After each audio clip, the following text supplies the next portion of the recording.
في رواية السكرية للكاتب الكبير نجيب محفوظ، والتي تدور أحداثها خلال فترة الثلاثينيات والأربعينيات، كتب الأديب الحاصل على جائزة نوبل في سياق الحوار بين بعض أبطال الرواية ما معناه أنه سيظل هناك نزاع مستمر كالذي بين الشيعي والسني، الحجازي والعراقي، الوفدي والدستوري، النادي الأهلي والترسانة.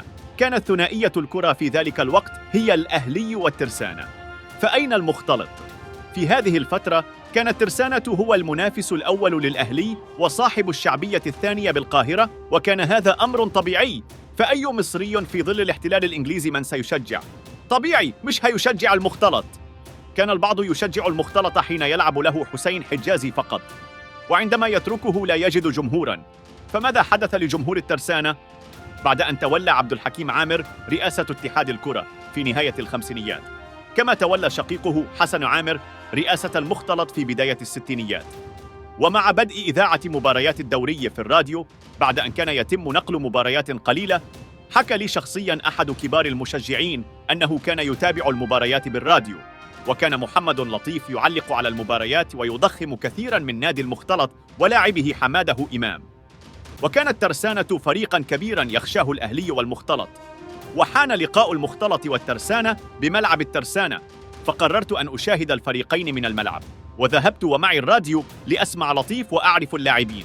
وفوجئت بأن ما يقوله لطيف يختلف عما يجري في الملعب.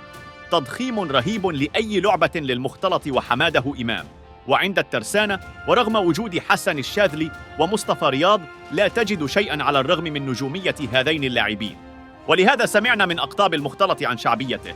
سبب شعبية المختلط محمد لطيف وحماده إمام، فرويداً تأثر صغار المشجعين بما يسمعونه في الراديو، وبدأ منهم من يشجع المختلط، بينما بدأ تراجع مشجعي الترسانة ولم يتبقى منهم إلا الكبار في السن. وهكذا أخذ المختلط مكان الترسانة في الشعبية الثانية. أما الآن وبنجاح يأخذ نادي الأسيوطي مكان المختلط خلف الأهلي بمباركة وتشجيع جارف من مشجعي المختلط. الآن يفعلونها للكيد فقط للأهلي، لكن بمرور الوقت ستصبح عادة، وسيجدون في الأسيوطي ضالتهم المالية لمقارعة الأهلي. حد يقول لك مش معقول، قول له يا راجل هو في جمهور في الدنيا. ارتدى جمهوره كل تيشيرتات الأندية اللي بتلاعب الأهلي زي ما عمل جمهور المختلط، وسينزوي المختلط كما انزوى الترسانة.